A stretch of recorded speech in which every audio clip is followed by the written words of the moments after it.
Bonjour et bienvenue dans ce tout nouvel épisode de 88 miles à l'heure, l'émission dédiée au Tool Assisted Speedrun.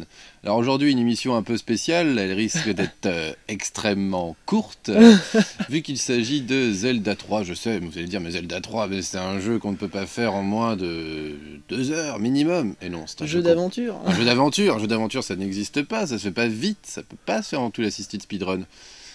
Eh bien si, et ça peut se faire en 3 minutes 44. Et nous allons vous le prouver en le démarrant tout de suite le speedrun. Voilà, c'est un speedrun en fait de Tomba, donc en 3.44, et puis donc il date de 2008. Donc il existe aussi une autre version en fait du speedrun en fait sans le gros raccourci. J'en dis pas plus pour l'instant pour garder la surprise. Donc la Triforce, donc un jeu de 91 sorti aussi en fait le 24 septembre 92 en Europe, quasiment un an après nos amis japonais. Là, il était très vite dans les menus. Donc voilà, Link, notre petit héros, c'est pas Zelda le héros, c'est Link, reçoit un genre de message télépathique qui lui dit va aider, c'est la princesse Zelda qui lui dit va me sortir des griffes de Ganondorf dans le château. Voilà. Parce qu'il y a le sorcier là, c'est Agamine, un truc comme ça là qui essaie de... Et voilà, et donc lui dit non mais moi j'y vais, toi tu restes là, tu dors, t'es petit, c'est vrai, hein, c'est un jeune garçon.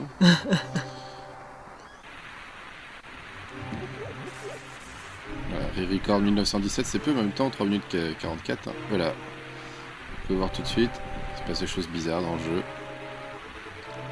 Donc pour ceux qui connaissent le jeu, là, donc il va au château, mais oui, il y a des choses qui vont paraître très surprenantes dans le choix de l'itinéraire. Voilà. Ça c'est normal, jusque là. Voilà, donc l'oncle est au bord de la mort, il dit va sauver la princesse Zelda, ce qui peut pas y aller, et on récupère une petite épée, ce sera plus pratique pour se battre. Voilà, donc là on est... dans le château d'Hyrule. On est dans le monde de lumière en fait, parce que dans les Zelda il y a deux mondes, il y a le monde de lumière, le monde de ténèbres, en fait il y a toujours un univers parallèle. Voilà, dans ce Zelda là en particulier. Voilà. Alors, vous voyez, il marche à l'envers, c'est quand même très bizarre. Hein. Mais est-ce qu'en fait il appuie pour marcher plus vite, en fait il appuie simultanément sur haut et bas ou gauche-droite, en fait ça permet de faire des déplacements plus rapides. Mais Yann, mais où il est passé? Mais où est-il? C'est très étrange. Voilà, ça c'est le gros glitch en fait du jeu, en fait c'est appuyer sur haut, droite et gauche en bas d'un escalier. Ça permet de passer à travers un mur en fait, et là en fait la console comprend pas ce qui arrive, elle cherche plus les bonnes textures et il va voyager dans le temps. Voilà. Et dans l'espace. Il va essayer de se téléporter dans le même château, version monde de l'ombre, monde des ténèbres, donc c'est-à-dire vraiment très très loin dans le jeu, et ben toujours on le voit pas. Il s'en rapproche, le dernier boss, et hop, bah c'est fini. Donc voilà. Bon, c'était une émission un peu particulière, hein. Voilà, c'était court, hein. Il n'y a même pas eu un seul ennemi de tué, voilà, pas un seul coup d'épée. C'était pour vous montrer un bel exemple de glitch, de bug utilisé à l'intérieur d'un jeu. Alors c'est vrai que c'est un petit peu particulier parce qu'il utilise un truc qu'on ne peut pas vraiment faire sur une manette, c'est-à-dire appuyer sur 3 boutons simultanément, mais si vous démontez la manette, vous pouvez le faire. Hein. C'est possible. Voilà, c'est vrai qu'avec une manette normale, ça se ferait pas, ça se fait très bien à l'émulateur. Donc voilà, c'était notre petite émission très courte. Mais et pour ceux que ça intéresse, le speedrun en Tool Assisted existe aussi sans le glitch, sans en, le fait, glitch, en 1h20 fait par un autre jeu. En fait. Alors 1h20, nous, ça nous paraissait un peu long, mais c'est vrai qu'on pouvait pas non plus ne pas parler de Zelda, cette série mythique, hein, commencé en 86 par Shigeru Miyamoto. Il a continué d'ailleurs, il les a tous produits. C'est une série très longue, hein, qui est très culte. Hein. Une des grandes icônes encore de Nintendo. Voilà, ça fait partie avec Mario, on va dire Samus de Metroid, et puis Donkey Kong, qu'on a fait récemment. Voilà, des grands héros de Nintendo. Mais il y a quand même de grosses différences. Il n'y a pas le système d'expérience comme il y a dans d'autres jeux, à part dans le 2.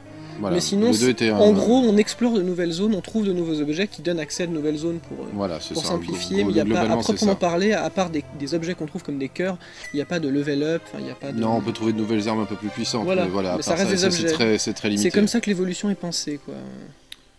Il y a une continuité entre les moments de combat et les moments d'exploration, quoi.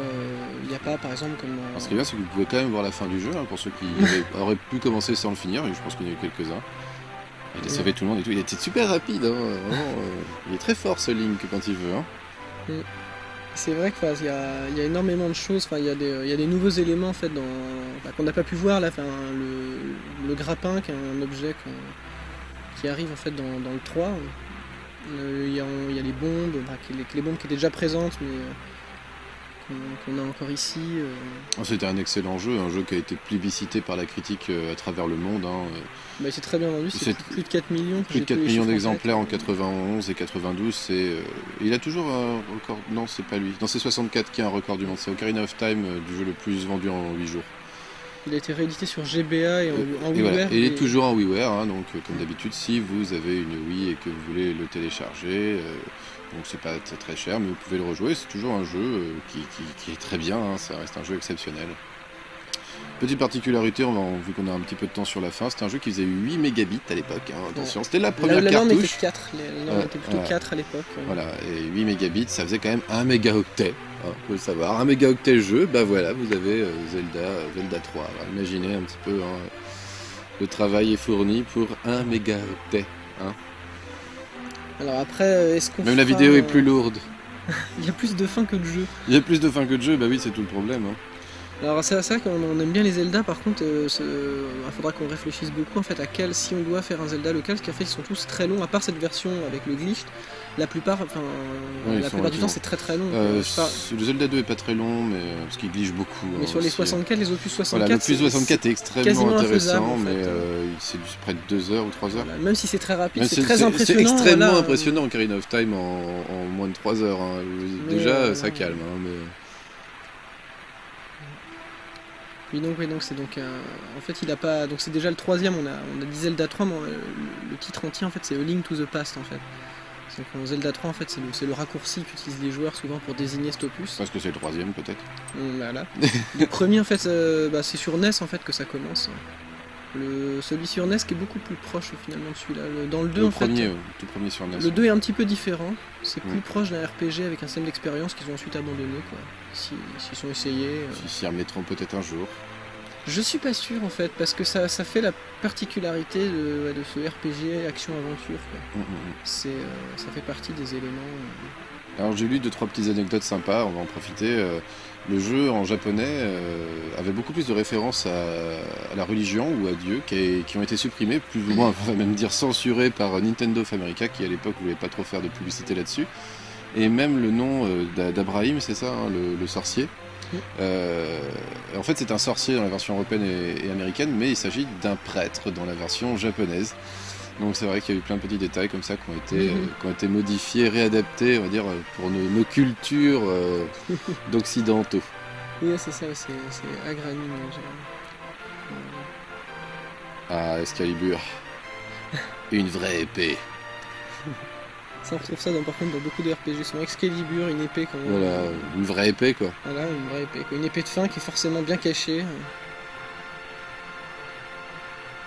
Voilà, c'était ce magnifique épisode de 88 miles à l'heure, un des plus courts qu'on ait fait je pense, mais on voulait vous le montrer quand même, c'était important. Voilà, on a fait rapidement. Si vous voulez savoir ce que c'est qu'un speedrun, c'est vrai qu'on s'est pas trop attardé au départ, mais il y a plein d'autres émissions de façon, d'autres jeux. Donc... Là c'était une courte introduction à 88 miles à l'heure. Si vous souhaitez voir d'autres épisodes, d'autres jeux que vous avez pu faire, écoutez, on vous invite à aller voir les autres opus, il y en a plein. Donc voilà, on va pas aller jusqu'au bout de la fin parce qu'elle est très lente, elle est très longue. Mais on vous souhaite une très bonne fin de journée, soirée, matinée, si vous la regardez au travail, chez vous, entre amis, peu importe. Et puis on se retrouve très bientôt pour une nouvelle émission de 88 miles à l'heure. Au revoir. Au revoir.